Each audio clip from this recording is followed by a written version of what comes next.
to the June 11th meeting of the Falmouth Zoning Board of Appeals. My name is Ken Foreman. I'm the current chair of the board. And let me begin just by reminding everyone to please silence your cell phones. And hopefully mine won't go off in the middle of the meeting. I'll introduce the board to you.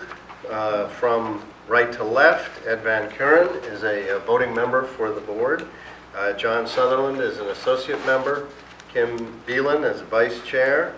TJ Hurry is the clerk, and Mark Kuhl is an associate member of the board. And also present is Sari Boudreau, who's our zoning administrator, and Drade Geishecker, who's the recording secretary. So as many of you know, the Zoning Board of Appeals is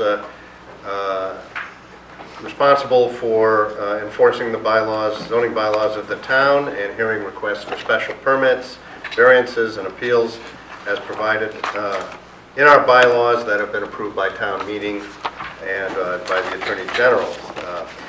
Our decisions are made through a public hearing process, and our goal is to hear testimony both from the applicants and the public to allow full and fair discussion of the project prior to rendering a decision. At the beginning of each hearing, the clerk will read a public announcement of the hearing and present any pertinent information such as referrals from town departments. And then the applicant or the applicant's representative will have an opportunity to present to the board, describe the project. We allow 15 minutes for that. If more time is needed, then it may be granted by vote of the board. And the board will then question the applicant. Public comment will be solicited. If you wish to speak, if you're in the public, your comments should be directed only at the project. Obviously, refrain from making any personal comments about the applicants or members of the board, for that matter. And please include an opinion either in favor or opposed, or of course, it's perfectly okay if you just have a question about the nature of the project. As chair, I may limit discussion if things start to get repetitive. Anyone who wants to speak, please wait to be recognized by me as chair, and then go to the podium and state your name clearly for the record so our recording secretary can attribute your remarks properly. Once the board is satisfied that enough information has been heard, we will close the hearing. And at that point, no more testimony can be taken. Alternatively, we could continue the hearing if we feel more information is needed to a future date. We will then discuss the project, and a motion will be made that includes a summary of the key findings and conditions, and then an affirmative vote of 4 supermajority is required to approve the project. Okay, so let me begin by stating we have 3 continuations and 1 public hearing tonight, and one of those continuations, Potapov has requested to be continued further. So if that's okay with the board, we could take them out of order. I need a motion. Oh, I'll move that we take it out of order. Yep. Second. All in favor? Aye. Okay. I'll recuse myself. Okay. And TJ is recusing himself, and they have requested, I believe there's a letter in the file that says they've requested continuation to a future date, August 13th, Sari says. Is that correct? Yes, do you want to read I that? can read it. Yeah, TJ is recusing, so. No, that's fine. Oops. Potapov. Thank you. Attorney Callahan is here. Yeah, and the attorney for Potapov is here. And this is a handwritten note from Attorney Kevin Callahan dated June 10th, 2015 to the members of the Board of Appeals. Due to unforeseen circumstances, we hereby respectfully request a continuance to August 13th, 2015. Thank you in advance for your consideration. And then he's also signed a continuance as well, a waiver. To extend the 90-day Right, hearing so we process. have sufficient time. So do we need a motion to continue to that date? I'll move that we Move Appeal 2315 to August 13th, 6:30 Here in town hall. in town. Is there a second? Second. Okay, all in favor? Aye. Aye. Okay, passes with one person out. He's already recused. Very good. We'll see Thank you, you. Mr. Chairman. Thank Thank you. you, members of the board. All right, thank you. All right. So the next continuation is case 17-15, Romiza, 84. No, too close. Oh, sorry, too close. Correct, thank you. 5213, too close. And I believe we continue this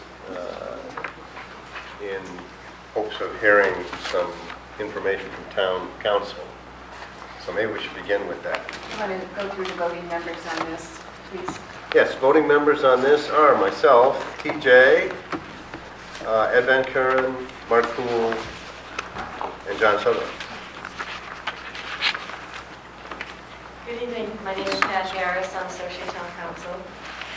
As you know, this is a request from the landowner, Duclos, to seeking authority from the board to construct and destruct and reconstruct buildings on their property located at 198 Thomas B. Landers Road. It's a 1-acre parcel. Their request is before you because they're seeking to use office and storage uses at the parcel, and the parcel is located in an agricultural district, so those uses are not allowed as of right. The landowner claims that there's a 1965 use variance governs the locus, and that the board is authorized to modify the use variance to allow the proposed uses.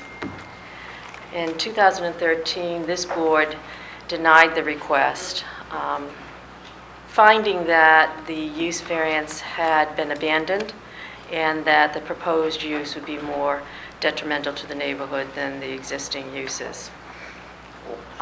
When I represented the board defending an appeal of that decision, I discovered that the title to the property that is owned by Duclos is not governed by the use variance in 1965. I don't think the landowner's legal counsel disputes that. It was something that I assume nobody was aware of prior to our getting to that stage of litigation. However, the landowner's legal counsel does argue that the board is stopped to deny that the use variance applies to the locus, and they refer to decisions of the board previously and building permits, i.e. decisions of the building commissioner, to support their claim that the doctrines of issue preclusion and res judicata apply. Now, those are pretty heady concepts, but in a very simplistic way, they are something that applies in litigation, and it relates to prior decisions of a court in which all the issues and parties and legal rulings applied and were determined in a previous proceeding, and so they have to apply to this pending proceeding. Massachusetts case law has extended that doctrine to decisions of a board, but they do not apply to decisions of the building inspector. So they don't apply to building permits, for example.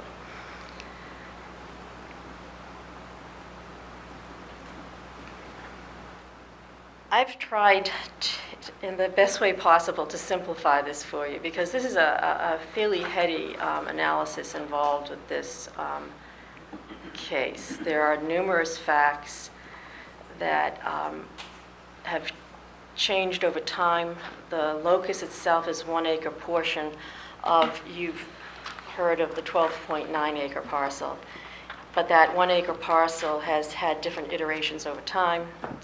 There are pre-existing non-conforming uses and structures being alleged to be applicable to the property, but I would urge you to conclude that they are non-complying uses and structures of the property. That in itself is a difficult concept for most land use attorneys to even appreciate.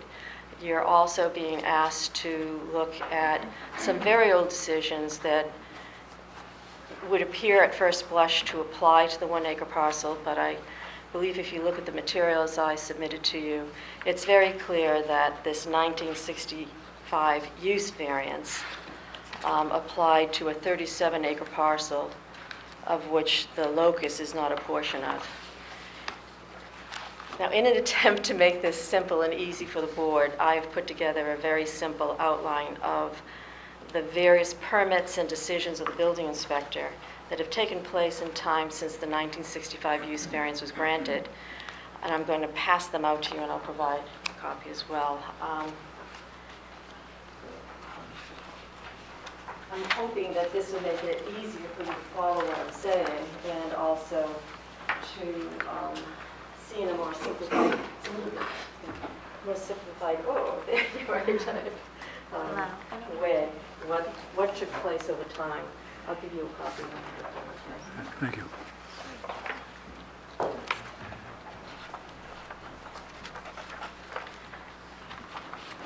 I do want to mention initially that the application that came before the board in 2013 requested not only a modification of the use variance, but requested a modification of pre-existing non-conforming uses and structures.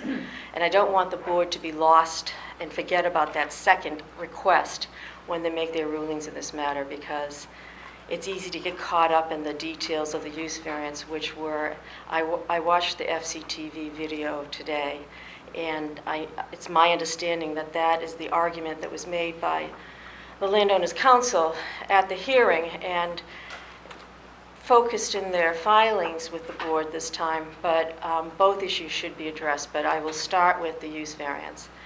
In 1965, ZBA case 1882, a use variance was granted to the landowners by the name of Moniz to erect a screening, mixing, crushing, and batching plant on their parcel at Thomas B. Landers Road. That parcel of land was described in the application as 37 plus or minus acres.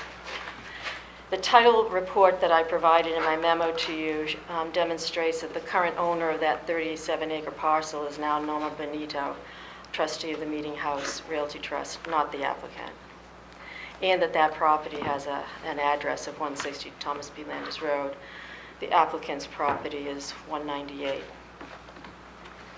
In 1966, the Monizes, the same party who obtained that use variance, acquired an abutting 12.9 acre parcel of land that also had frontage on Thomas B. Landers Road. The property that the applicant currently owns is a 1 acre portion of that 12 acre parcel.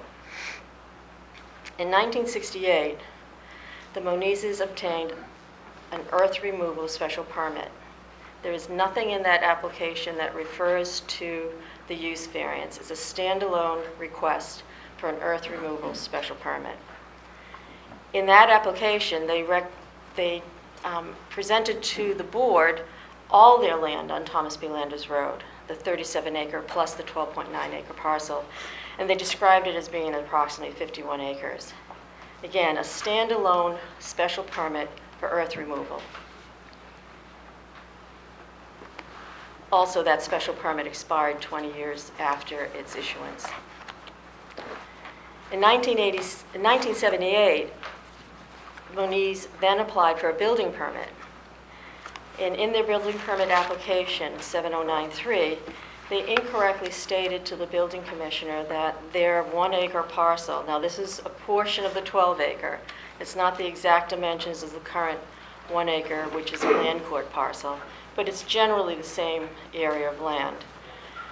They represented that that 1 acre parcel was governed by the use variance. That was incorrect. The building inspector accepted their representation and issued a permit allowing them to construct a batching plant on the 1 acre parcel. That decision and those structures and uses that were commenced as a result of that building permit were not legal, they were non-complying. And they're non-complying, which again is a term of art used in the zoning world to mean that after 6 years, the statute of limitation prohibiting enforcement applies. That's a provision in 48 section 7. that says that although those structures are not legal, no enforcement action can be taken after 6 years when a permit has been issued authorizing that use and structure. So again, because this is a building permit, res judicata is not applicable. This is a building commissioner's decision. Then in 1978, the Zoning Act was recodified, and the following year our bylaw was recodified. But the recodification of the Zoning Act prohibited use variances. So 78 forward, use variances aren't allowed. In 1984, Moniz then applies for a special permit under Section 1222 of the 1984 zoning bylaw. He's asking to expand the pre-existing structures and uses on the 1 acre parcel.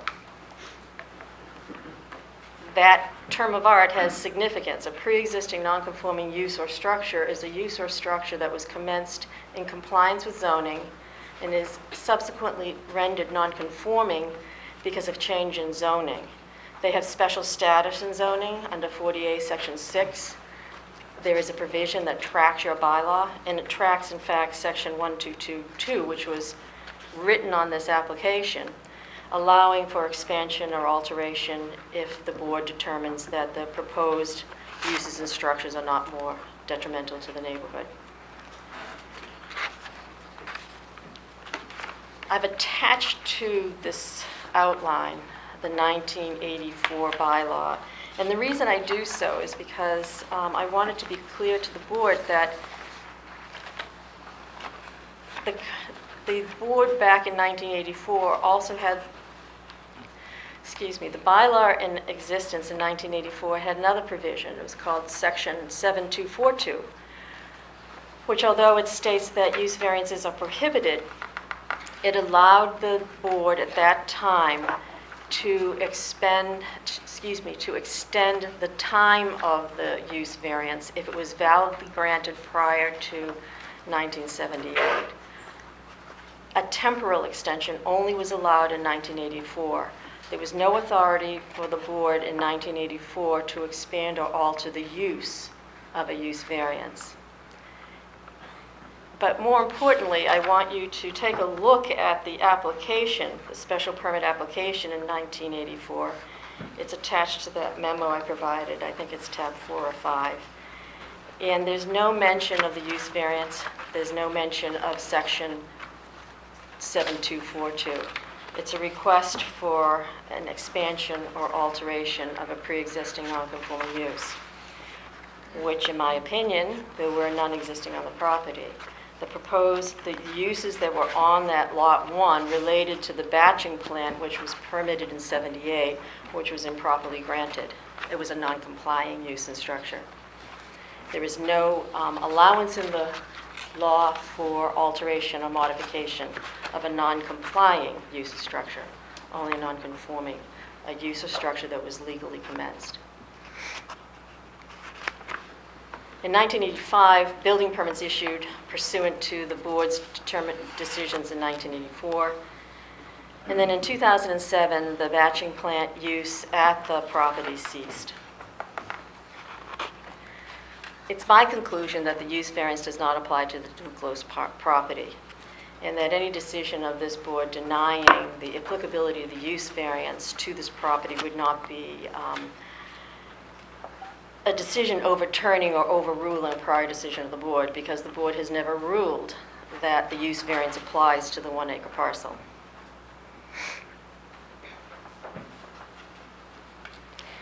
And I repeat, the 68 earth removal special permit is a standalone decision of the board allowing earth removal.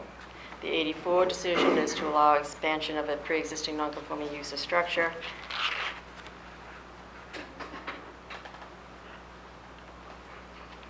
I know you have a lot on your docket, so I'm going to make this quick. And you can obviously ask me any questions. On my outline, I outlined what I believe should be findings by the board, whatever way you rule. This is a complicated case. The request is not just for a modification of the use variance, it's a request for a modification of the pre-existing non-conforming use. And you may find that the 1984 decision has res judicata principles as it relates to the nonconforming uses and structures that were found to be there by that decision. I don't have a strong opinion one way or the other on that issue. My analysis previously has been much more focused on the use variance, but I really want to bring it to your attention that because the current position being presented to you in this appeal, in this remand, is focused more on the use variance, don't forget that the application also asks for a modification of the nonconformities. And, there's just a lot of detail in this, and I would ask you to look at that and consider those issues when you make your findings one way or the other in this case. Any questions? Questions for Pat? Mark, you in particular seem to have I some. do. My first question then, with regard to the 1984 special permit, can you,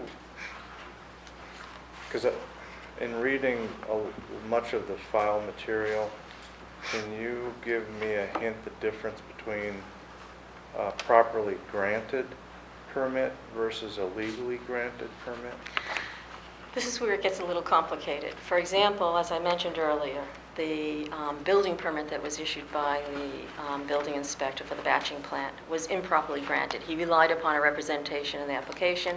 That representation was not accurate, and the uses and structures that resulted from that building permit were non-complying because they were not legally established in accordance with zoning. The 1984 decision, the applicant said to the board, these are pre-existing non-conforming uses and structures, and I'm seeking under section 1222 to alter and modify them. The board obviously accepted the representation that it was a pre-existing non-conforming structures and uses. In my opinion, they clearly were not. They were non-complying. But the concept of res judicata could be applicable to that decision. I haven't had a chance to rip apart all the details and go back to all the plans to make certain everything was accurate, but just assuming that res judicata does apply, going forward from that point, the analysis would be that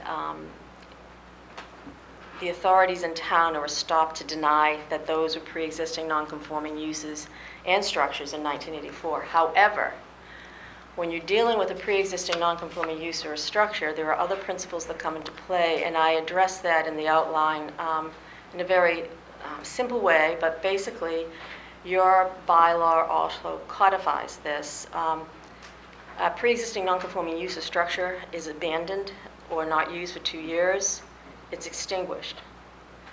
In addition, there's a concept in case law that if a pre-existing non-conforming use or structure is altered without authorization, i.e. getting a Section 6 determination, or under your bylaw, I think it's 240, I'm not sure the subsection, but a determination by this board that this alteration or extension is not going to be more detrimental. If that was not obtained and those buildings and uses were increased and expanded, the case law says you destroy your nonconformity as well. And I've attached in the materials I submitted to you an affidavit that I introduced to court from our town engineer showing that in 1984 the structures described for the expansion of the structures and uses, that's a picture in time showing what took place in 1984. And then you compare that with the 2012 plan submitted in the application.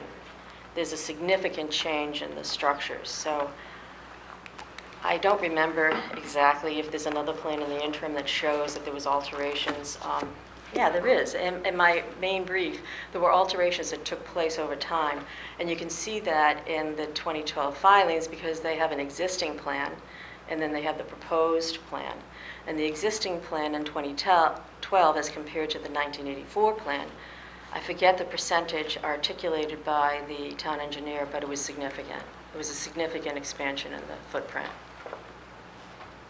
So you have those concepts to consider if you determine that res judicata applies. So just to, try to gauge this for my own benefit, is a properly granted, can a properly granted permit not necessarily be a legally granted permit? Yeah, I mean, the choice of words, it's difficult to say that a permit that was not legal was proper, but I think I understand what you're saying. The building commissioner, in good faith, believed Right. that this was appropriate. But all landowners, there's case law on this, are at risk for relying on a determination of the building inspector. You can't hang your hat on that. If a permit is issued and it was improper, as I believe that batching plant permit was, if somebody had challenged it prior to the expiration of the statute of limitations, they would not have any rights that were protected under the law. Right. But the statute of limitations comes into play in the facts in this case, so they were turned into non-complying structures and uses. Okay. TJ? You mind coming back to me, Ken? No, I don't. Thank you. Anyone else on this side? I do have a question that pertains, because I think you're honing in on something that's helping clarify for me, which is the 1984 decision. Right. Abandonment of the use started when? 2007, in the representations made to Eladio Gore when there was a request for a zoning opinion, that's in your package. The last sentence on the first page says that batching plant use ceased in 2007. Okay. That helps.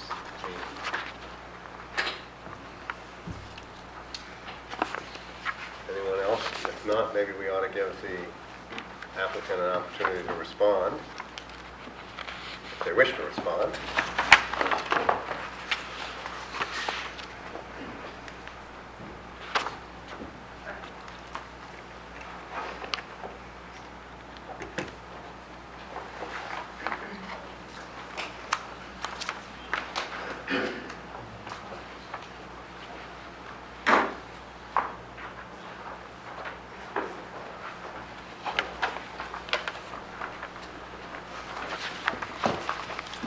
Good evening. For the record, I'm Laura Moynihan, and I represent the applicant along with Attorney Michael Markoff, who's also here, and you heard from us at length at the last hearing, so I'm not going to take too much of your time, but I just wanted to correct something first.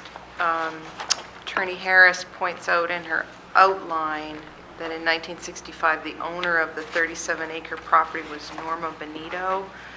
I don't believe that's correct. I think the owner of the property was Adelaine Manise and Jill Manise. And you have this in your file, but I'll just give it to you again. Here's the deed of that property. We're talking about the 37-acre property? Yeah, 37 acre piece. That was 1959.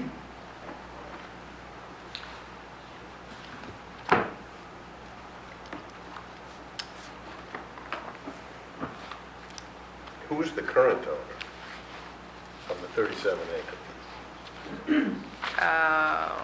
I don't, do we have that current owner next door? Because I think what it says is, in her brief, is that in 65, the owner were the Monises, and that the current owner of the 37 acres is... Yeah, I took that to mean the Norma current Benito. owner in 1965, Right, so I think just she want means to, current, like today. okay, clarify that it definitely was the Manise family in 1965, okay? Yeah, well, I think that's what it says. All right, so the applicant's position, as we summarized at the last hearing at length, is that the use variance was granted in 1965. There were various determinations and modifications made over the years upon which the property owner relied, including the 1980s decisions. The Attorney Harris has stated a couple of times that the building commissioner in 1978 relied on a representation in the building permit that was incorrect in good faith and issued a building permit. Well, we don't know that. We don't know what the building commissioner did or didn't do in 1978. He's not here. He's not giving testimony. We do know that in 1969, when the application was made for the 1969 permit, that there was a plan filed that has a note on it, that the plan was filed on July 14th, 1969, and it has been approved by the chairman of the Board of Appeals. We know that that plan referenced all 51 acres. So again, we can't really go back to 1978, I think, and make a simple statement that the building commissioner relied on a representation from the applicant. We don't really know what the building commissioner relied on. We maintain that there is other evidence at that time that these permits applied to the entire 51 acres.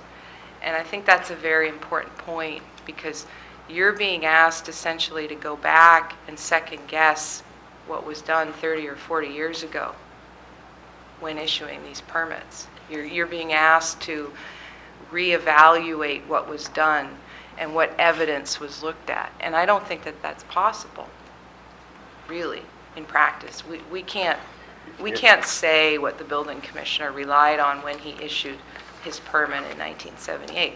But we do know, and that is the position of the applicant, that we have laws and we have statutes that govern the reliance on permits for property owners. Whether or not you feel that the building commissioner or the Board of Appeals made errors over the years, essentially it's irrelevant, because those permits were issued. They were relied upon, they were acted upon, and that is the position of the applicant. We can't go back and second guess what was done 30 or 40 years ago. It's not possible. We go back 5 years to what prior board members did 5 years ago and try and analyze that and say, well, they made an error here, or they made an error there, or they shouldn't have done this, or they shouldn't have done that. We don't do that. So why are we doing it 30 or 40 years ago? The bottom line is that the permits were exercised, the plant was built, the plant was operated for many years, and that's the applicant's position. As far as the abandonment of the use goes, again, we've maintained that those permits in the 80s, however they were characterized, were actually modifications to the original variances. They were approvals that were granted by the Board of Appeals, acknowledging clearly in those permits that there's a legal business operating on the property. That's the statement in the 1984 permit, the Board of Appeals. There's a legal business operating on the property. Okay, so again, we don't know what that Board of Appeals was looking at in 1984, but we know that they made a statement in their permit that the business was legal. We also know that in the determination that the building commissioner made, although the concrete batching may not have been ongoing up until the time this applicant first applied for permits to modify to this very low impact storage use, there was office and storage use going on. So there wasn't complete abandonment, and that's in your materials. So to say there was abandonment, there was not. If there had been, there would have been a different determination, I think, from the building commissioner. But in any event, that's the applicant's position. I think you have to look at the history of all the permits on this property. You also, I think, it's important to look at the use that's being proposed here is extremely low impact for this district. Probably I would submit more of a low impact use than a single family dwelling. There's two separate issues. One is the validity of the use variance and whether it can be extended so to permit the use you're proposing. The other is whether the use you're proposing is or is not detrimental. why, if the board were to find that the current, what you're proposing, that the use variance issued in 65 was not relevant, what recourse do you have? What's the problem? Why can't you put your storage facility on there? Because the storage use that's being proposed isn't a by right use in the agricultural district. Well, why can't you obtain a special permit for that? It's not Not a special permit It's not a use either. special permit use either. You'd have to apply to rezone the property. So that is the way out, essentially.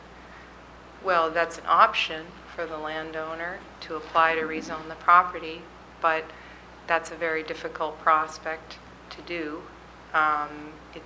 It would mean rezoning one parcel of land without adjacent, land around it, which is not something that is commonly done.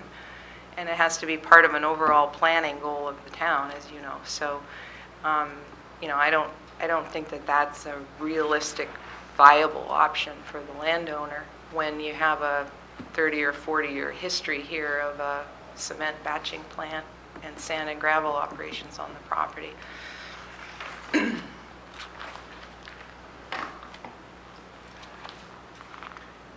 Anything else from the board for Laura? I guess this is repetitive, but I just need one point of clarification from Laura. The Assistant Town Council said that, are you debating whether or not the 1 acre parcel subject to your appeal was part and parcel to the 37 acres of the known, documented, proven property that went along with the use variance?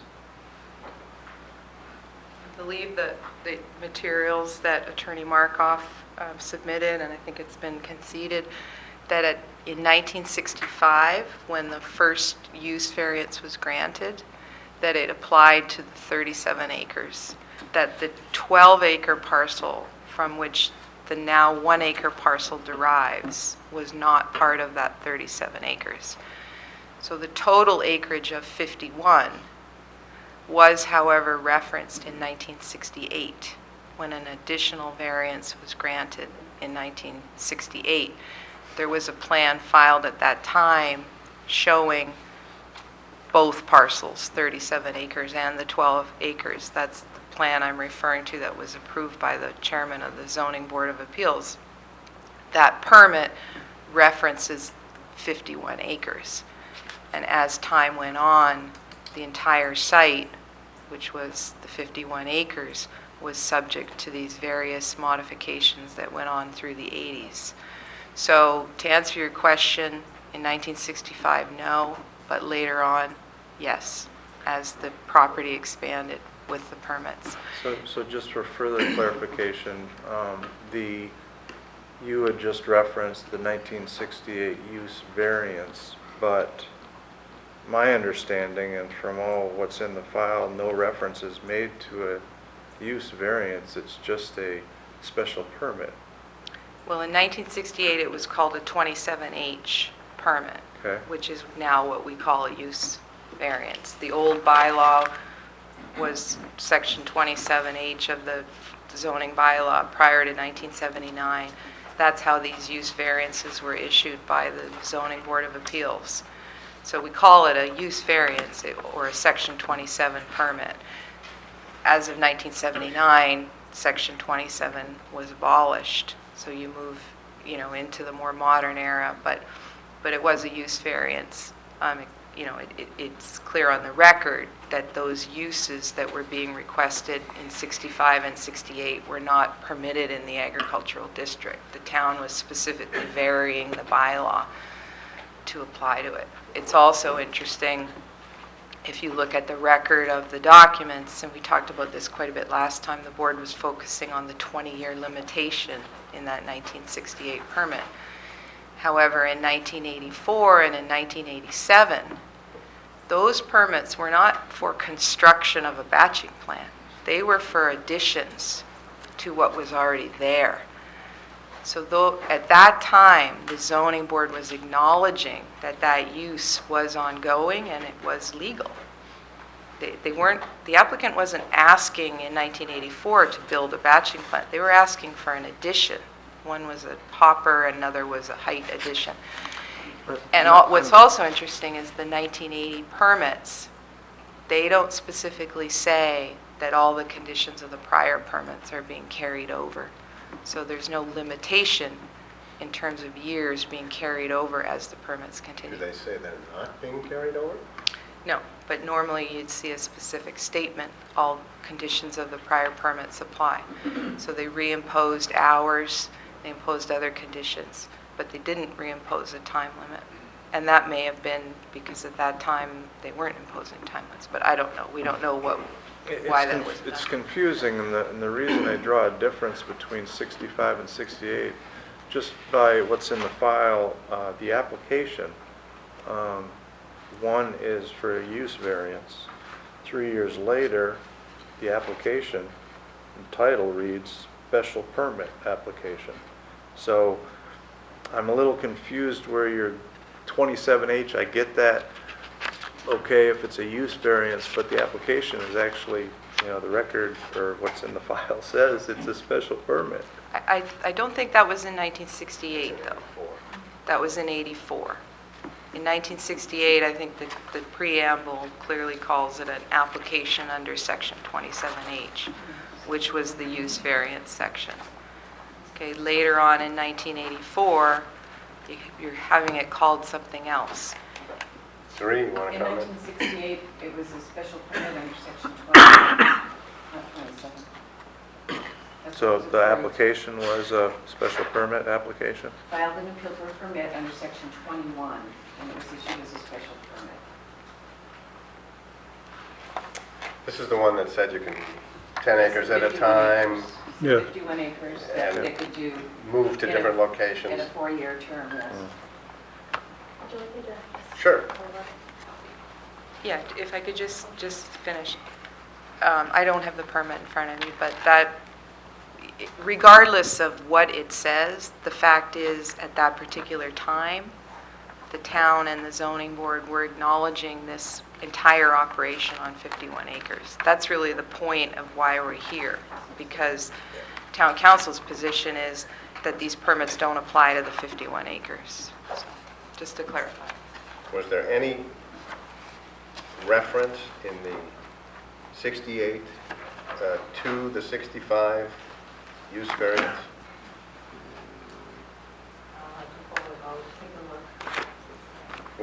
Or stated another way, is the nature of the use for which the special permit is requested in 68 the same as the nature of the use in 65?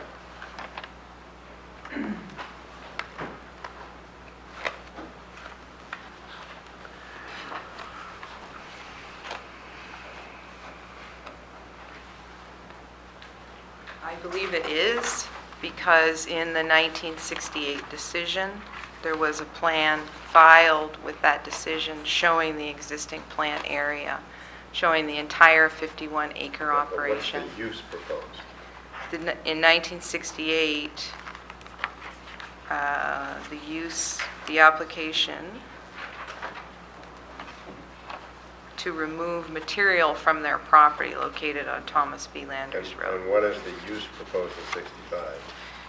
In 1965, it was operation of the sand and gravel, construction of the batching plant, to erect a screening, mixing, crushing, and batching plant, to erect a plant behind a 75-foot buffer zone of trees, to erect a screening, mixing, crushing, and batching plant so we can prepare sand and gravel from our property on Thomas B. Landers Road, etc. So I think the uses do You're overlap. interpreting They that are as similar. Similar. Yes. Okay, Pat, you have it.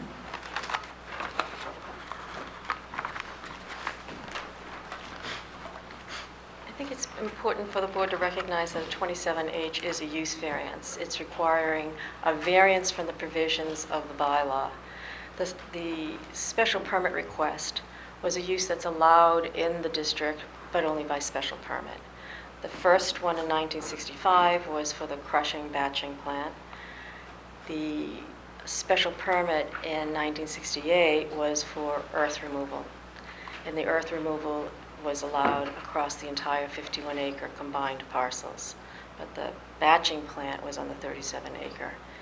And the way the bylaw was written, batching plant use was considered to be more onerous, apparently, because it's a use variance was required. Special permit was allowed for the removal of earth at that time. And in the memo that I submitted to you... So just to clarify, your contention would be that those are different, under the bylaw at least, Yep. different uses. Yes, absolutely. They are compatible uses, clearly, but they're different uses.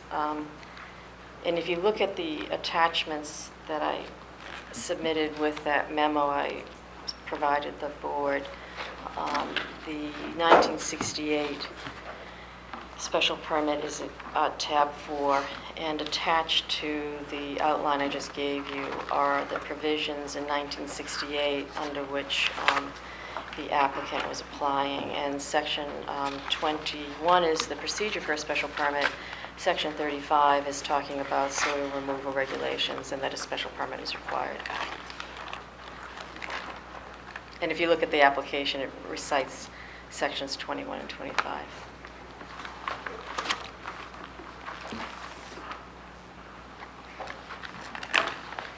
Anything else from the board?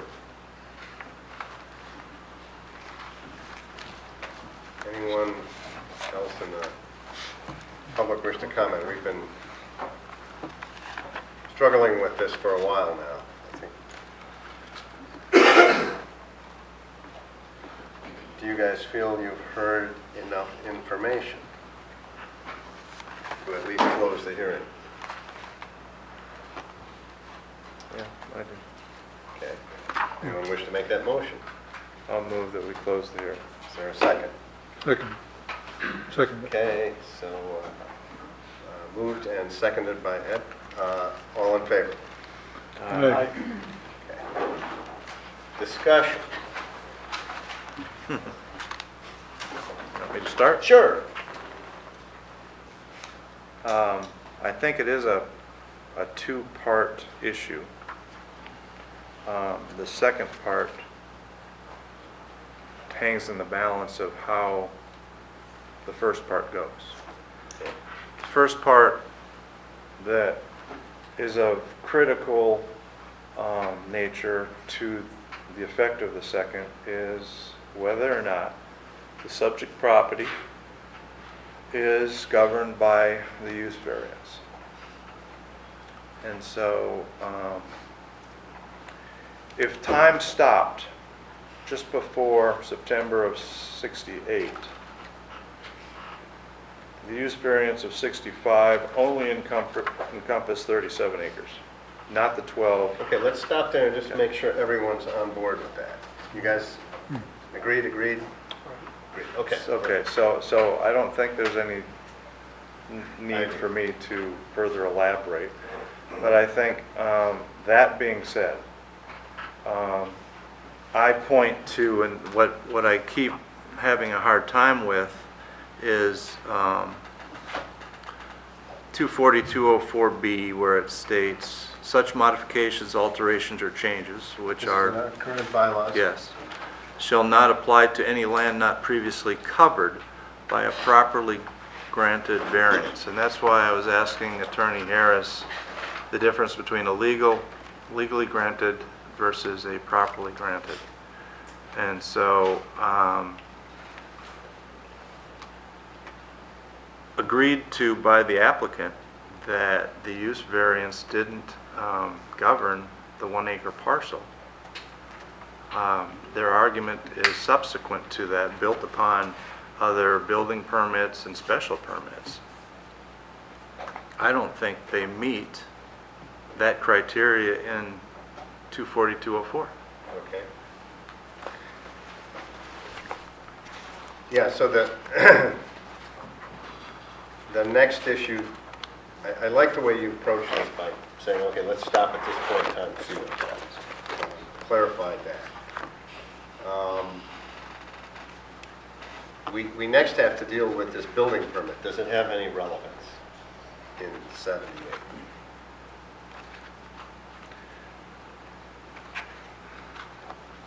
Anyone feel that it does? We need to back up to 68. Well, so Where- so there's a couple things about 68, sure, that strike me. First of all, I think it's not necessarily for the exact same use as was proposed in 65. And secondly, it expires by nature of its own decision in 88. So if you were to say it did apply, after 88, it's irrelevant. And all these other decisions that they cite as being pertinent occurred before the expiration. So at the time they were made, perhaps there was a legal operation under the 68 decision. But nothing in those decisions stipulates that it's legal going forward beyond the end of that special permit by the testimony of the applicant. So to me, I don't know, how do you guys, do you agree with that interpretation or disagree? Well, I agree with that one. Yeah, and looking at the 68 decision, several times it refers to it as a special permit, not a variance of something that came Right. before, something standalone. You know, I have the feeling that they said, okay, they got this land, they want to do some excavation. Let's let them do it. They can do it in, little 10-acre blocks, move from site to site. But after 88, we're done with it. So is everyone kind of in concert on that one? Yes.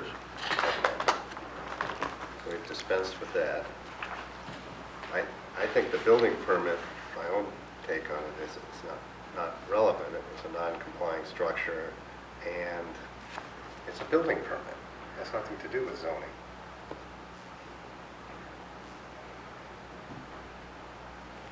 How do you guys feel about that?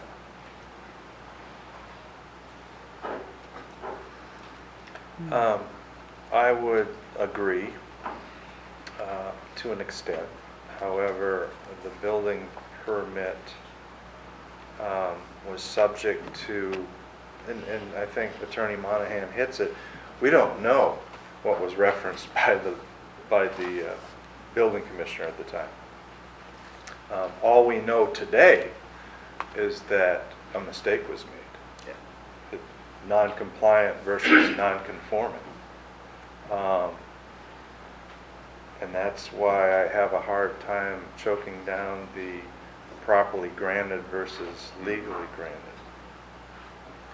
But you're coming down on the side that it was not properly granted. Yeah, I think just, the marker that makes everything after is the main issue is the use variance. Everything subsequent to that, whether it was done properly or not, is kind of a moot issue as far as I'm concerned. Though it does deserve attention. Yeah. But I would say by virtue of that, it is a non-compliant use and structure on that 1 acre parcel. Unfortunately, but Right. I mean, the last bit here is the 84 special permit, and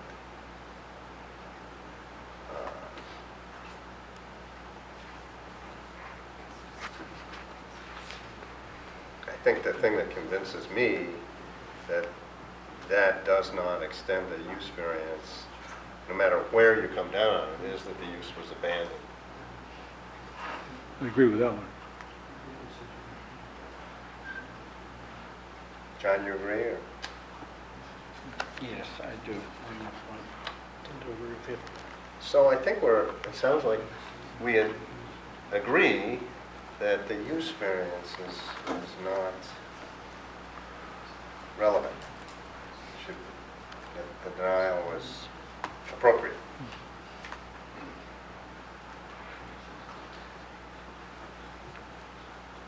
Not specifically for that 1 acre, no.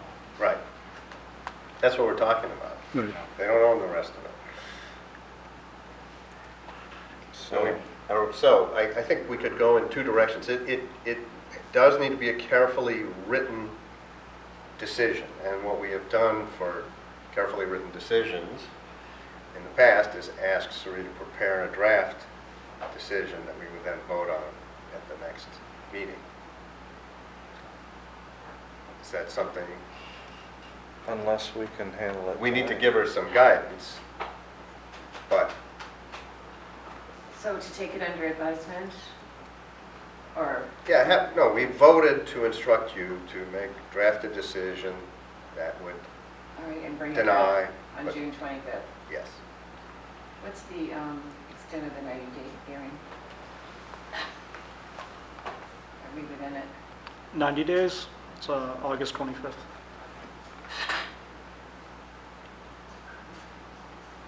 So at that point, we would just have the draft, yea or nay. I don't think much discussion would be required. It could be, Well, okay. I mean, I think we can give you some guidance as here as to what we think ought to be in the draft. In the way of, I mean, I think we need to address as findings the relevance of each of these decisions along the way and what they apply to.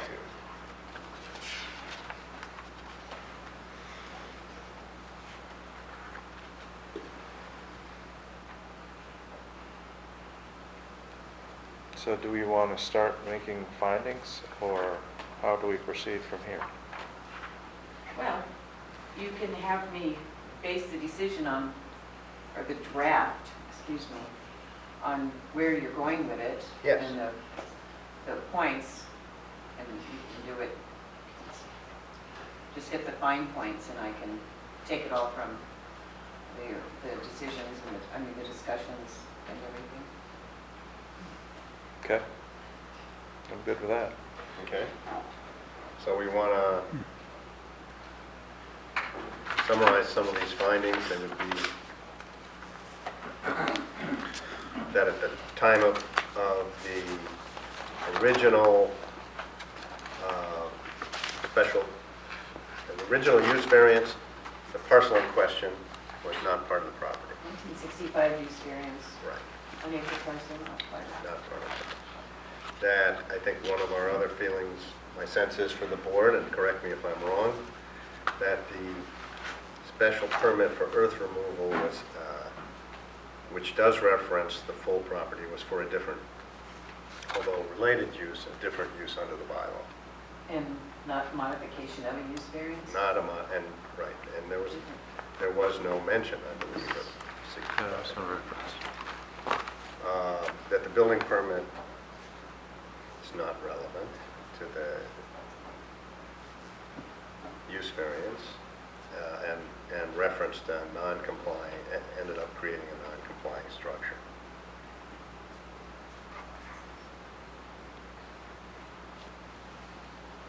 That use variances were abandoned in 1978 as in the bylaws, right? The The use bylaws no variance longer, itself for zoning not was this abandoned, particular use variance, but or that eliminated from zoning. they were eliminated from zoning. And then in, Point for that, okay, bylaw recodification. right. And add something in if you guys think of anything. Well, the 1984, where do you want to go on that? So What's on our that finding one, there? You basically said that under number 4, right? to me, the pertinent, Well, this is well, a there- 84 there's special two- permit. Again, it's special. yeah. I think another important thing was 68. To note that 68 is that it expired in 88. To me, that's important. I Yeah. got that, I don't know, expiration. yeah, so that any of the permits, issued between 68 and 84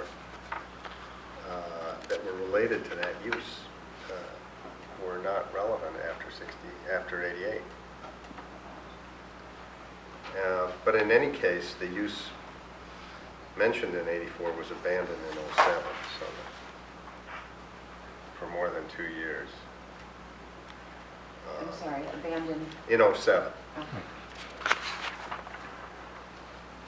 And therefore, there's no credible argument to be made that the use variance still applies.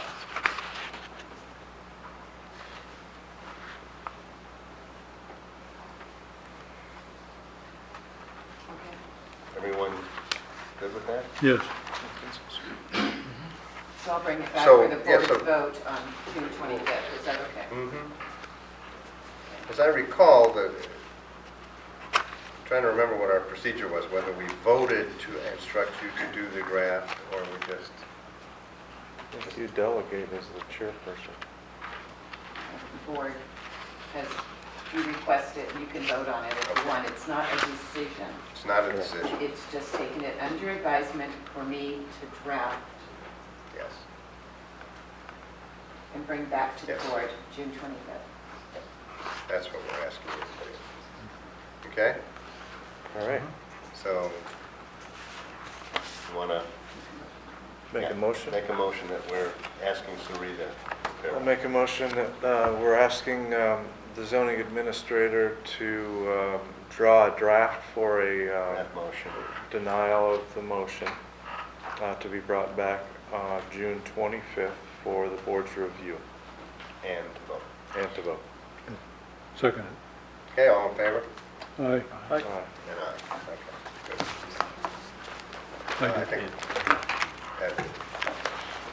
Ed seconded it. Okay, great. So, thank you. and Thank you, Pat. Thank you. Yeah. Thanks for creating a complex case for us to worry about. Challenging our thinking. Can we take a 5-minute break? 5-minute recess? Yes, please. Okay, 5-minute Thank you. recess.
the meeting back to order, and we'll move forward with the next continuation, which is 17-15 Remisa, 84 Trotting Park Road.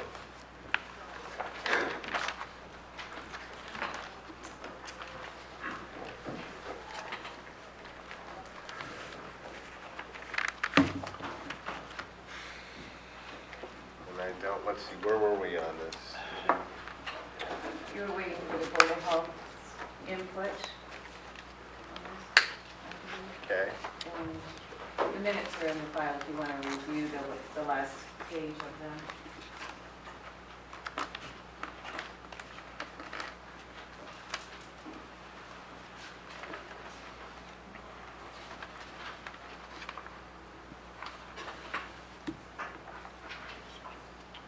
We have revised remarks from the health department. Sure. Why don't you read them up?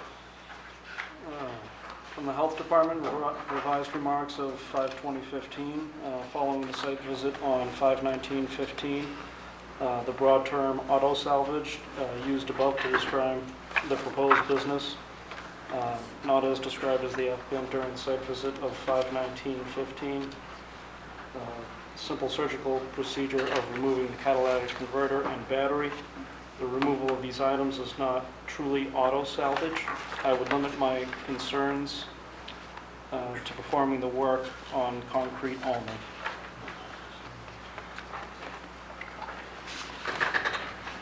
Okay, Mr. Roberts?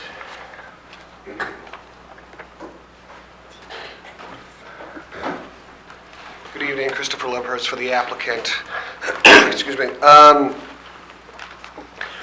We have sat through two prior hearings, two prior proceedings, I should say, before tonight. And my recollection and understanding when we left you back in earlier May was there was some confusion about the role of the health agent, and we wanted to hear more from him relative to this project. Shortly after we had the meeting in May, it was arranged, I believe through Sari, to do a site visit. I was present, as was Sari and your assistant at the site, and Mr. Carrigan was also present. And he did what I would say was a relatively thorough inspection of the structure, and I think his referral speaks for itself. My own personal take on it was that he thought it was a relatively insignificant or smaller use than originally he had thought, as his referral indicates. Auto salvage obviously implies a lot of things. The applicant himself has indicated two things. Removal of the catalytic converter and the battery. And I believe that was viewed by Mr. Carrigan as something less than auto salvage. The site itself clearly had adequate room to do it in the structure on the concrete pad, and I think that's pretty much where he left his comments. It's my hope tonight to sort of limit the scope of any testimony coming into that. I know there's opposition to the proceedings, both and obviously supporters. We could go back and forth all night on how popular the application is, but I think we pretty much continued it for this limited reason, to hear back from the health agent. Okay, at the end of the last meeting, we talked about some mitigation. We talked about possible expansion of the concrete pad, screening, which The applicant is clearly willing to mitigate in any way that the board feels is reasonable. We certainly proposed the fence along the boundary with the abutter. I don't believe an extension of the concrete pad is required, and if you look at I think the referral from Mr. Carrigan, he certainly doesn't suggest it's required. I will tell you, if the board feels it's important to do it, it'll be done. So I want the board to know the applicant is willing to do what the board feels is necessary to comply. So currently, this pad does not cover the whole floor. No, it doesn't. I would say more than half of it, oh gosh, maybe 20-plus feet of it, I would say. There is concrete pad. Sari has been to the site. 18 inches from the doors, from the door to the... Okay, Mr. Rabaj has clearly indicated that the majority of the building is concrete pad. When you first step in, you're on gravel, but he's indicating 18 inches, and then you are on concrete pad. I don't know if you've been able to see it. I haven't actually been inside. Right. I don't know, has anyone been inside? Just me. And you can verify? I would have guessed it about 2 feet. Yeah, okay. I did not measure it, but as you Yeah. first walk in, you're on gravel, but it's about a step, and you're on concrete pad, and then it's a relatively sizable structure.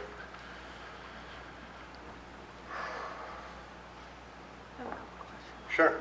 I have a couple questions, just I had a chance to review my notes, so it might not be limited, but I just want to make sure that I'm understanding correctly.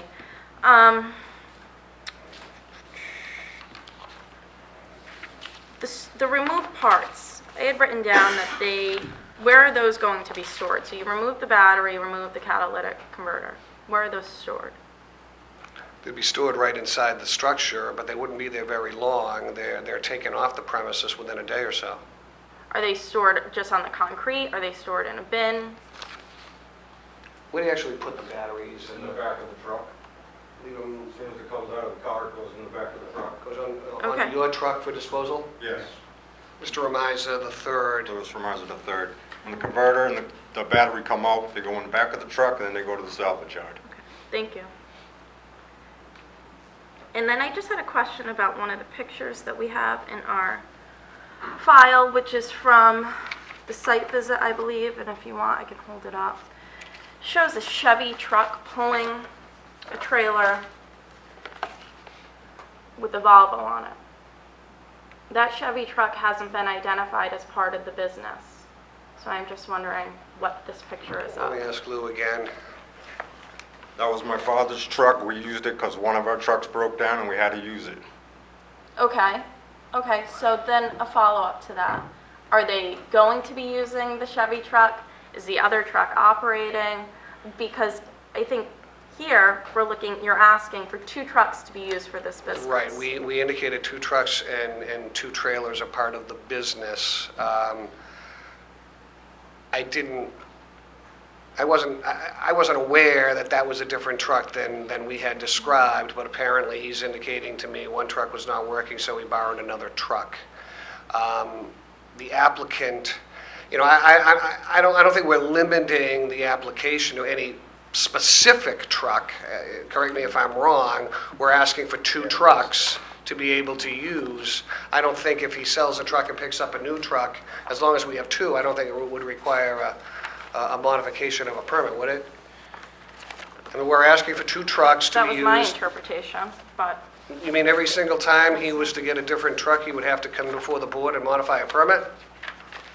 Generally, what happens is the board conditions the 2 vehicles, and another condition would be that any change to one of the vehicles, the registration would be brought to the board or to the application so that Or we it could can be maintain a administratively approved. Well, sure, I'm fine with that. I mean, I'm envisioning a use here that may go on. I mean, vehicles get tired and get retired, and we Right. put I think the we thing get a is, new we one. want to be sure that they're not more than 13,000 pounds gross vehicle weight.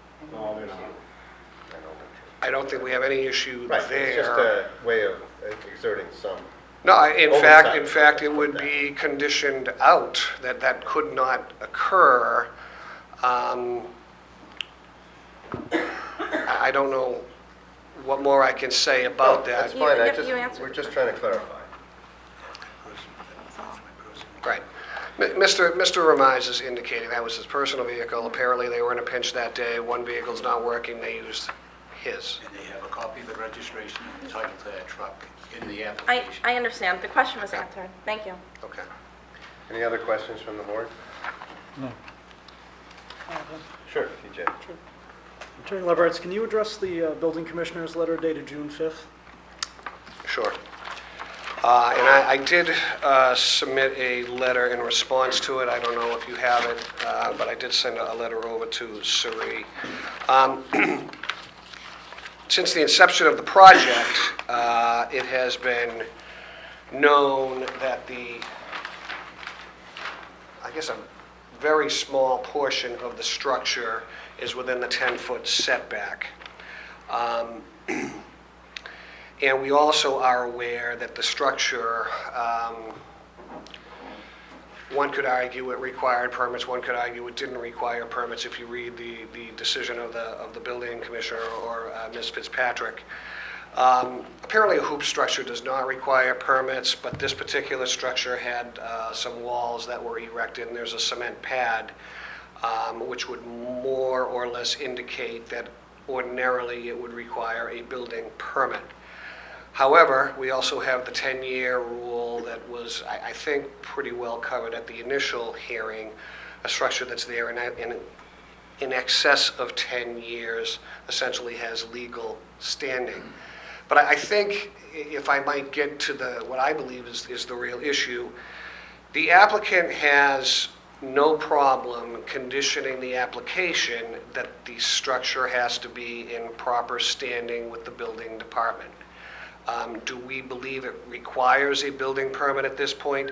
No. However, should the building commissioner determine otherwise, we have absolutely no problem with that condition. The other issue being the slight encroachment. You see on the plan, you have 9.3 feet to the sideline. I don't know. I haven't been to a bunch of hearings lately before the board, whether the board might take the position that could be considered a de minimis type of encroachment. I've spoken to the applicants about it. They say in no uncertain terms they could rectify that corner of the building and bring it into compliance to make the 10 feet. So I guess there are some issues raised by Ms. Fitzpatrick relative to the legality of the building. It's been there 10 years or more, but the applicant is more than amenable to a condition that it be reviewed by the building commissioner, and if permits are required, that would be part of this decision.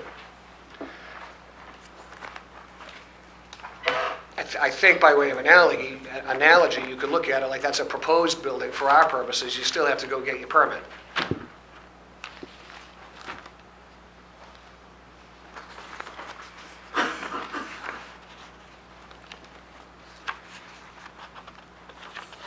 Any other board?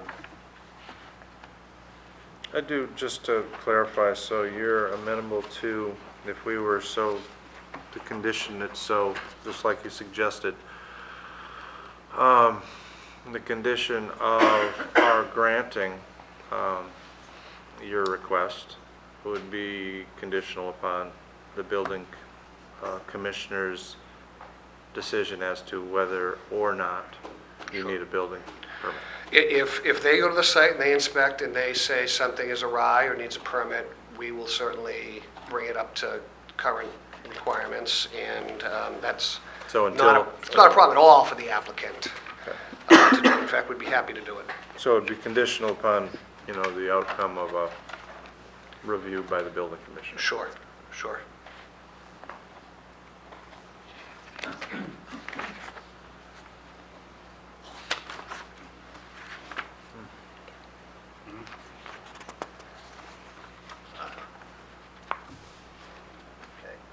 If I could summarize again, 2 trucks, 2 trailers, no more than 2 cars at a time. We could condition the hours. We're clearly fencing along the southerly boundary. We're landscaping to the west of the existing accessory structure. And we're amenable to any other conditions that I'm sure the board would feel would be fair and reasonable under the circumstances. Does the board feel they've addressed all the questions? Yes. Okay, why don't we close? I'll move that we close. Second. Moved and seconded by Kim and Ed. All in favor? Aye. Aye. And I'm not a voting member. Right, so voting members are myself, Kim, TJ, Ed, and John.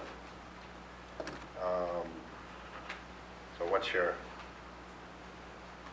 let's have some discussion first. Kim, you want to start? I'll start. I think that I might be the only one feeling this way, but I don't think that we should approve the application. I went through all of the materials, and I went through the home occupations requirements in 24162 again. In no uncertain terms, it says that no equipment shall be used which creates noise. And we have testimony that this creates noise. They're using a Sawzall. They're using a Sawzall, not in a structure, I mean, it's a structure for building terms, but it has, plastic, 3 layers of plastic. That might mitigate some of the noise, but it's definitely not equivalent to a wood structure that might mitigate more. So right there, in my opinion, it doesn't comply with the home occupation section of the bylaw. That section also requires 24162B, that there shall be no exterior storage of material or equipment. There will be storage of the trailers, exterior, on the site. I think that we have testimony and that, that the use has a significant impact on the neighborhood. I think that it is beyond what was envisioned as a home occupation, in my opinion, under the bylaw. And I also think that there will be trouble, I don't want to say policing, but verifying that the business is being carried on in accordance with the special permit. As I wrote down there's a Chevy truck, and then I looked at it and I said, this isn't even what's supposed to be being used with the business. So, and I understand that things happen, trucks break down, but I think it just shows that it's difficult to police. So, in my opinion, I would be voting against it. I just addressed the issue. No, we've closed the Yes, public. we have closed the hearing. So this is board discussion. Anyone want to respond or comment one way? Take a look at the folder. I think it's. To Kim? Let's see, TJ? I tend to agree with Kim that it does fall outside the scope of the home occupation in the bylaw.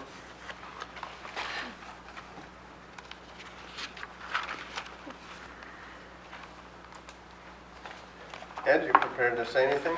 No, I agree it falls outside of that. I agree it falls outside. I found it curious in this structure that the vehicles are pointing one way, but the door is the other way. Yeah, well, that's the, So I don't know Artists. how there would get 2 vehicles in there unless they were one behind the other.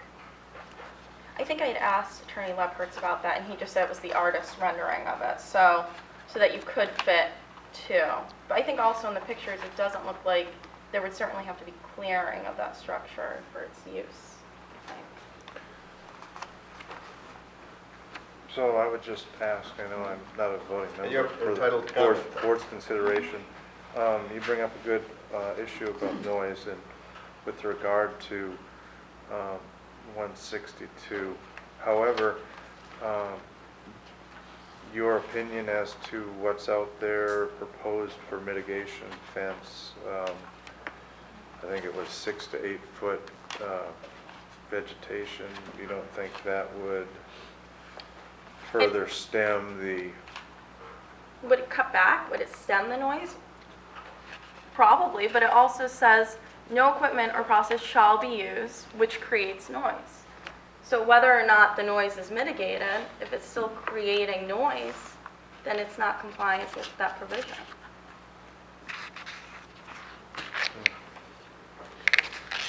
And looking at these pictures, it's hard to imagine no outside storage. Yep, auto you're parts. saying it's hard to imagine outside storage. Yeah.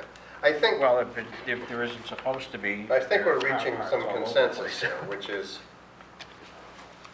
that under the home occupation bylaw, 24162, although the applicant may very much in good faith want to mitigate many of these impacts, it might be the nature of this business is not appropriate. Is that consensus? Yes. Yes. I think they're also applying, right, for a special permit for the 13,000-pound truck, and that was at the F-350, I believe? It was found that only one was 13, nothing over. Oh, no, okay, so they don't need that then, okay. So that's fine that the board can make, Okay. but that's what it says. One of them doesn't Yeah, I have mean, a I'll weight just on it. remind the board, they're talking about willingness to screen. They're talking about limitations to the number of vehicles, Hours of operation. hours of operation. There is, I mean, I tend to agree with you, but on the other hand, I struggle with the denial of someone the ability to make a living. The primary complaint from the abutters has been about noise.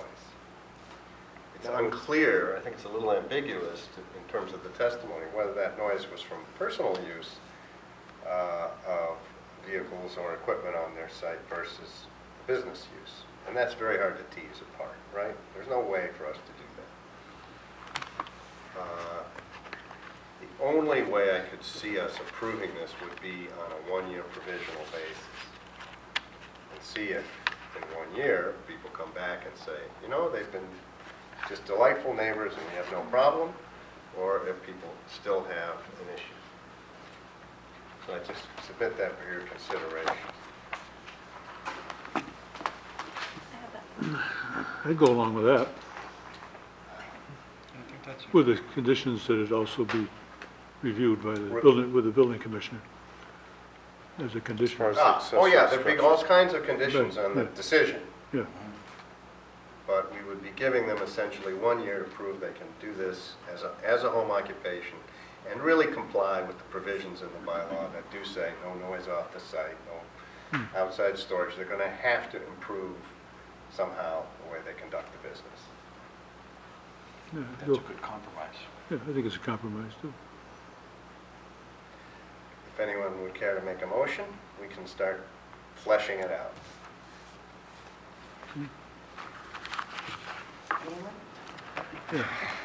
I'll make a motion, we get started on number 17-15. That we approve with conditions. Conditions, right. Okay, and let's make findings. Somebody's got a second it first? Yeah, we do need a second. So second. TJ, I'll recognize TJ's second. So findings.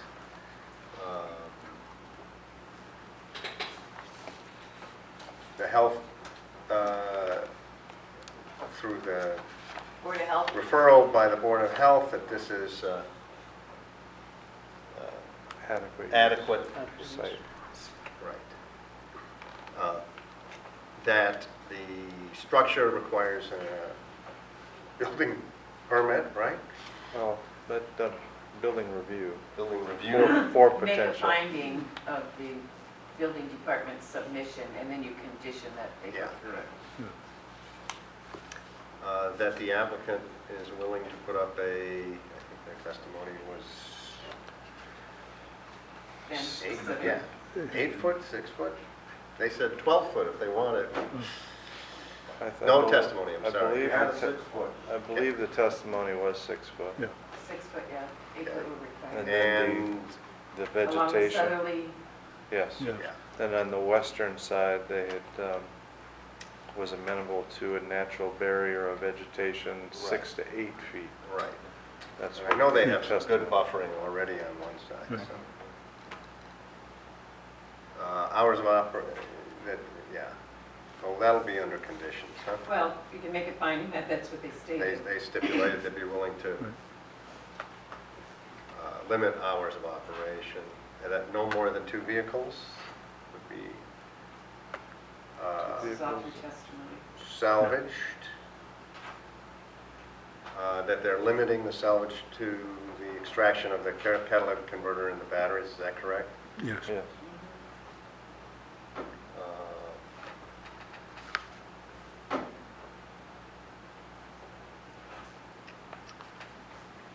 That they have two trailers and 2 trucks involved in the operation, and that none of those trucks exceed 13,000 pounds gross vehicle weight.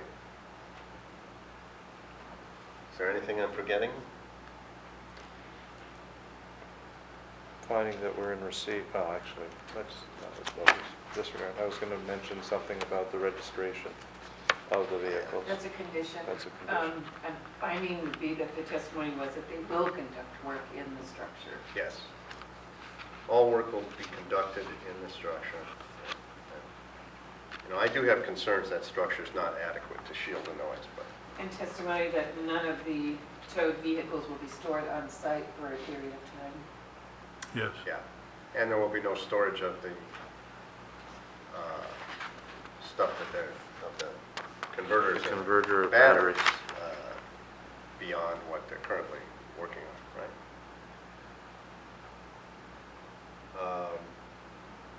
Okay, now conditions. If we think of any findings to add later. So conditions reprise many of the findings, right? So Yes. we're going to state them as conditions. The one thing I would be sure to add is that this is for a period of 1 year to be reviewed. Contingent, the special permit will be contingent on, 1 year for a review. period of 1 year and then return to the board for Right. further approval Yeah. based on complaints or whatever. Well, they're going to come back in 1 year, regardless. So if Okay. the board's administrative, I've got to write it correctly, so it's contingent and upon This is a 1 year. administrative approval by the board in 1 year, correct? Fair enough. Do you want to make it administrative, or do you want to have a hearing process? It's up to you guys. I think we should have a hearing process. Okay, Yeah. so this permit is good for 1 year, Right. period. Okay. Because that way, the public has an easy opportunity to be represented. Okay, Anything else? that's all findings. As Yeah. conditions. Right.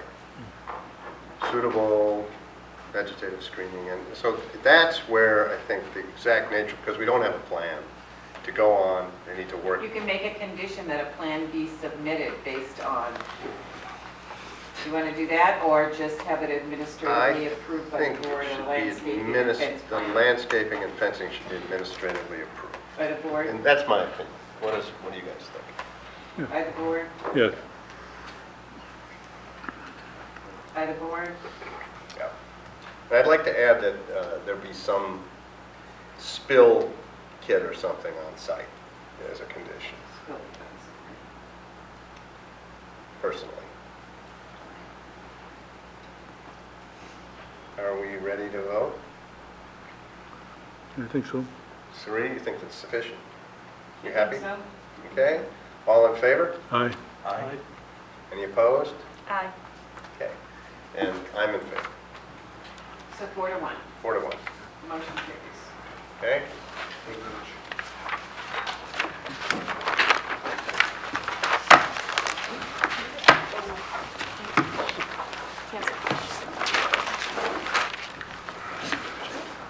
Yeah.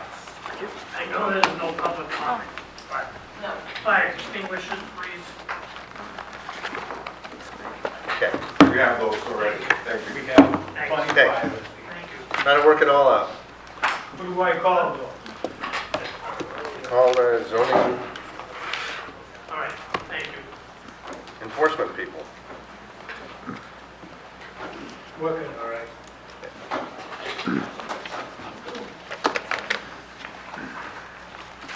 Okay. Next is public hearing, not a continuation. 42-15, Joyal, 22 Meadow Lane. Being all persons deemed affected by the Board of Appeals under Section 11 of Chapter 40A of the Massachusetts General Laws, you are hereby notified that Peter G. Joyle of Falmouth, Mass. applied to the Zoning Board of Appeals pursuant to Section 240-3 and 240-69E to construct a one-story bedroom addition between existing home and detached garage on subject property known as 22 Meadow Lane, Falmouth, Mass. Excuse me, Chairman Fleming? Yes. Who are voting members on this, please? That's a good question. Thank you. So let's see, we have the regular member, we need one You other need one, person? please. All right, how about Mark, because you didn't get to do the last one, I know you're feeling bad about that. No, I'm not feeling that. Okay, For the record, Harold Lloyd. oh yeah, hold on one sec, we need I don't referrals. think there's many. Let's see. From planning, no comment. And I think that's it. Okay, and do state, What's that, sir? No, you're right. do state your name for the record, please. For the record, Harold Lloyd, representing the Joyles. I'm the contractor proposing to do the project. Okay.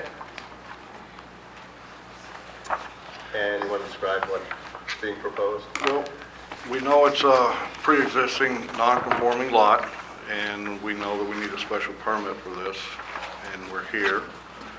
And we know that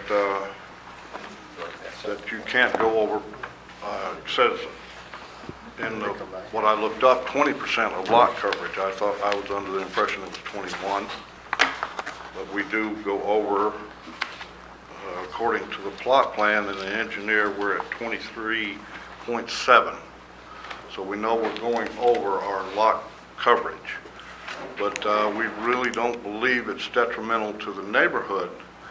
As we've looked around, there's several houses in the neighborhood that are very similar in the look that we're going to end up with. The only thing that I can see really difference in the look in the neighborhood is we do have a small porch on the front of our addition, and we would like to see if we can get permission to build this project.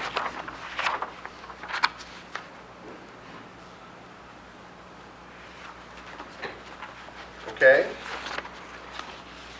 Does the board have questions? I'll start, I guess. Okay. The porch that you're proposing, it's not to be enclosed, or is it just going to be a porch? Farmer's porch. Just a farmer's porch? Yep. All right. So looking over the plans, I was a little confused. I'm sure it was probably just an oversight. One of the plans, the layout, has the total length of the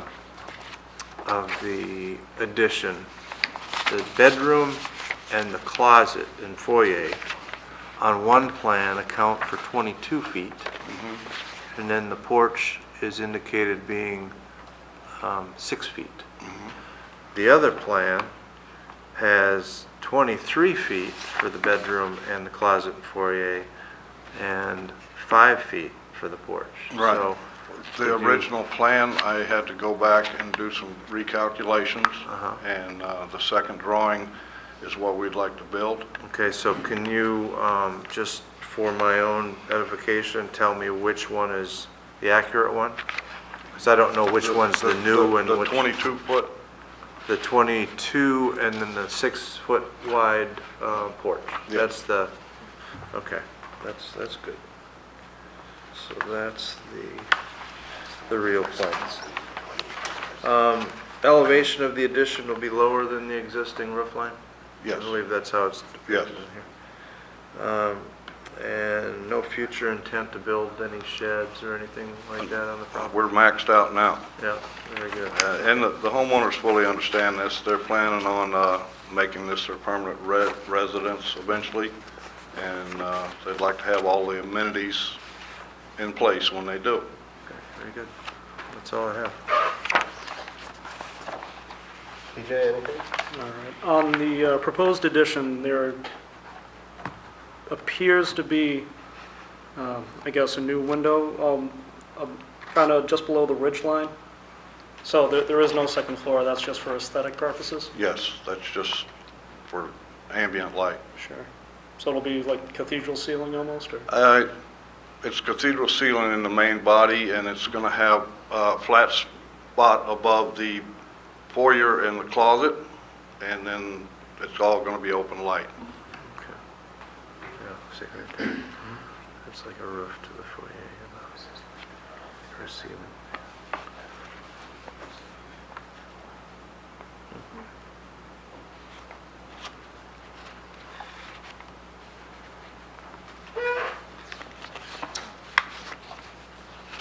You all set, Teacher? Sorry. I'm just gonna ask. It's remaining 2 bedrooms? It'll be remaining 2 bedrooms? It's going to 3. Yes, The plan shows 2. the plan says 2. Yes, that one becomes a sitting room. The sitting room, yes. But the loft area, there's a bedroom. That's what we were asking. If you wish to testify, you're welcome to come up. You have to state That's your what we name. were asking about the second level. Mhm. There's no loft plan showing, and the Yes. 3rd bedroom is not showing. The email that I sent you Yeah. was asking about the second floor, if there was actually a second floor, because I was told it was all cathedral. It's cathedral with a balcony loft type area with a bedroom. So it's a loft. Yeah. A loft is not a bedroom. What does the health department say? Anything? That plan doesn't show in the file for a loft. Is there a bathroom upstairs? Yes. No tub. Just a water closet. I recommend that you continue this so that we can get. the I agree. drawings. I agree. I'm just, I was told it was cathedral, and then when I sent out the email requesting that second floor, he may have misunderstood. I think we will continue it. I want to be sure they understand all the questions the board has before we do that. And so Kim has other concerns, comments? I'll just make sure that the plan showing the 6-foot wide porch, that was used to calculate the 23.7% lot coverage? Yes. Okay. That was. I'd be interested in knowing what the coverage was without that porch. Well, You don't, to be honest with you, I had my son do it. It brings us down to 22.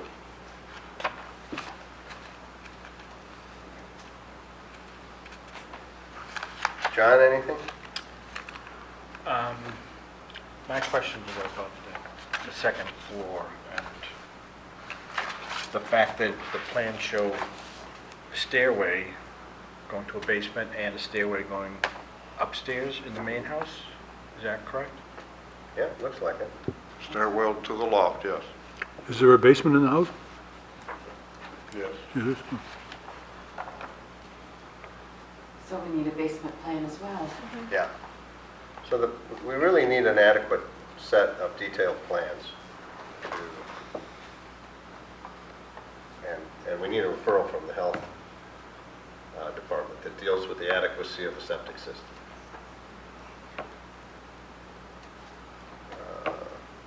Ed, any? No, I think everything's been covered.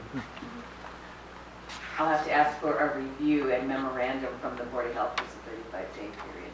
Okay. It's expired, but I mean, based on new plans, that's appropriate. Yeah.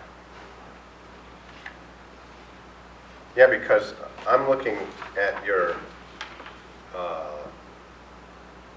so the second bedroom is above this new addition, is that correct? Or is it? No, the new addition is just a ceiling with the light, a shed dormer with light coming in. Okay, so that's why there's a dormer there.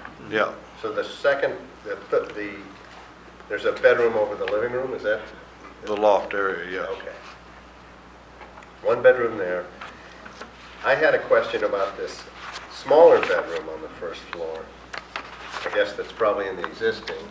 It looks to me like it's only accessible from the foyer and outside. It's not accessible from, The bedroom in the front? Are you yeah. looking at the old plans, Ken, or the It says new ones? June 10th is the date. It's the new ones. It's the access to the city room. The access to the new bedroom is through the sitting room. I see that. Oh, the front bedroom, okay. But there's a front bedroom, and I'm wondering what's the access to the front bedroom? There's an existing, in that closet area, there's an existing doorway there. Off the porch. Off the porch. Yeah. But you can't get from the bedroom, for example, into the living room. I don't have that plan in front of me, but yes, there's a doorway there. Coming from the foyer into that bedroom, into the main living area. There's a door. Okay, so there's 2 doors in that bedroom. That's a closet, I think. That's an existing closet, but I think it's... Yeah, we have, I mean, I just think these plans need to be much clearer. No, right here. It's right there. It's right here, right? This is drawn like this is the front door and that's the There's a closet front door. door there, and there's a bedroom door there. Ah. Well, Crisscross that's, is. yeah, see, Yeah. that wall I is thought shown that as was- solid, so. I know, I, So the other thing I would say, just in terms of the board at least, you know, we do have a general concern about extra bedrooms in developing in houses, and if there's a sitting room there, we might be more comfortable with at least one of those doors being a cased opening. And that is in the sitting room area you're concerned? Yeah, that's what I'm looking at. no. This one here. Because otherwise, it's conceivable that you have A bedroom. a bedroom there. The Board of Health weighed in on that and said that it is a sitting room, it's not a bedroom. Can we look at the assessor's? Because I think this is what's confusing.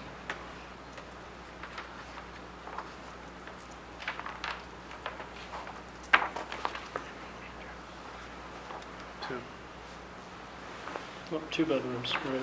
See, that's what's confusing. Yeah, it's 2 bedrooms now because there's a bedroom over the living room. That's a law. No, This was a bedroom, this was a bedroom. Oh, that was a bedroom. In all fairness to Mr. Lloyd, he's never done this before, and Yeah. I tried to help him with it. I think he was confused that the existing second floor didn't need to be here, but it does. And I had asked him if it was a cathedral ceiling, and he had said yes. So in all fairness, I think we could just give him time to get the accurate plans submitted.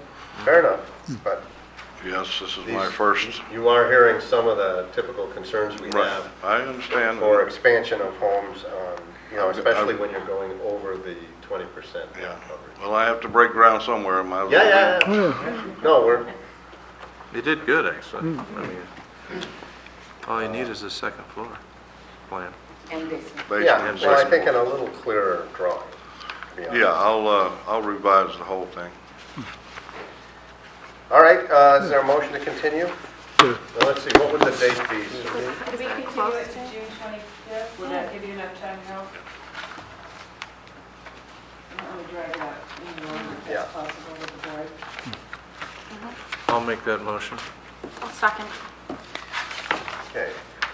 So the motion is to continue Joyelle to June 25th, 6:30 here in Town Hall. All in favor? Aye. Aye. Okay, and I'm in favor. So we'll see you then. Thank you. Thank you. I'll send you an email, Harold, with what Okay. the board expects and everything. Yes, ma'am. Thank you. Thank you. Okay, and that concludes our hearings and continuations for tonight. Minutes of May 28th. People had a chance to look at those? Yep. I'll move that we approve the minutes of May 28, 2015, as drafted. Okay, is there a second? Second. Okay, all in favor? Aye. Aye. And aye. And I abstain, I wasn't here. Oh, sorry, sorry. So it's So they think we're 5-0 trying to... to 1. Yes. Okay, and then we have board approval for 100-13 special permit for industrial tower and wireless. You want to explain that, Ken, or do you want? No, I want you to explain. Plain and simple. It was appealed to the U.S. District Court. It came down that this board shall approve the 100 and 60 foot, I think it is, wireless tower, 150-foot monopole at 284 Old Medium House Road. And this is with some bird protections, right? No, that was American Tower. That was American Tower. Right. This was the one, it was a 2-2 decision by the board. Oh. And they appealed it based on FCC regulations, basically. And what the board did not find at the U.S. District Court level, so, This is the one at the Skeet Club, right? yes. Yeah. Right. So it's been determined by them that you will approve the permit as submitted. Okay, so I guess we need a motion to that effect. I'll move that we approve as Second. submitted. Okay. Oh, you're fine.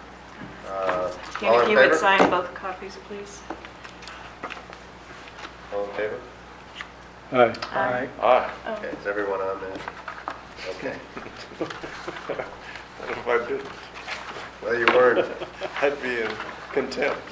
Hands are tired. I'll say. Set correspondence. Oh, let's see, bylaw update. Good night. Yep. Bylaw update. So the only bylaw update I have, well, at least we made them sit through. Yeah, they You don't presented. present Okay. Thank you. Sorry. Why does it say date? It says town clerk. Date. Date filed Date with town clerk. filed. It's a stamp.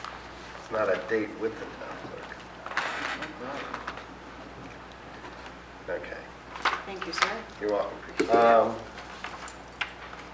I was talking to Sari before the meeting, and we decided to sort of keep track with respect to the bylaws of all these little ambiguities that we discover in the process of hearings.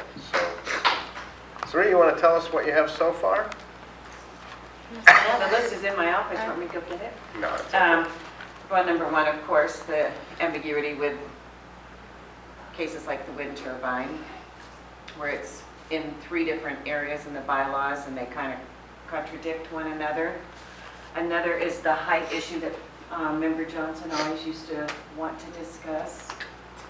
The 240-82 that the board recently went through. Is that substantial change? Yes, In velocity zones?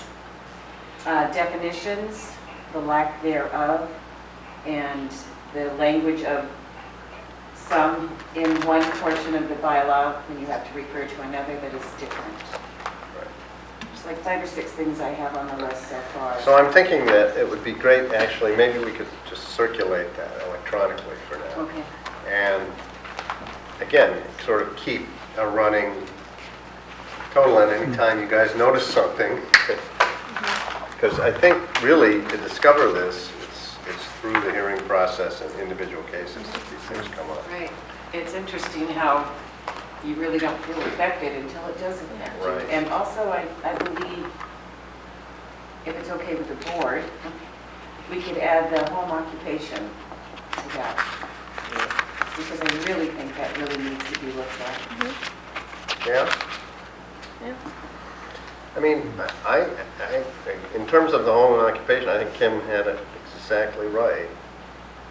No, I agree, but I'm just saying the home-based service business should be separate It is, isn't from it? the home occupation, not necessarily, and Yeah, even the there's board some members disparity tend in there. to go to the home-based service business criteria when you're discussing Right. home occupation. But I mean, I remember the home-based, because I was on the planning board and we talked about that, and that was a separate initiative to accommodate people who had something a little more than a home occupation, Right. where they might have trucks But on it site is and still stuff. confusing, I think, and I think it's confusing for the board members as well. Yeah, And I think it needs to be redefined to include some things do not have to be. If you look at 240-162F, I believe it is, mhm.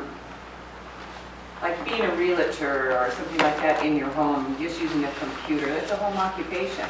Right, well, that's But under home it's- occupation. Read F. A home occupation that is on a substandard size lot, which is town of Falmouth, requires a special permit.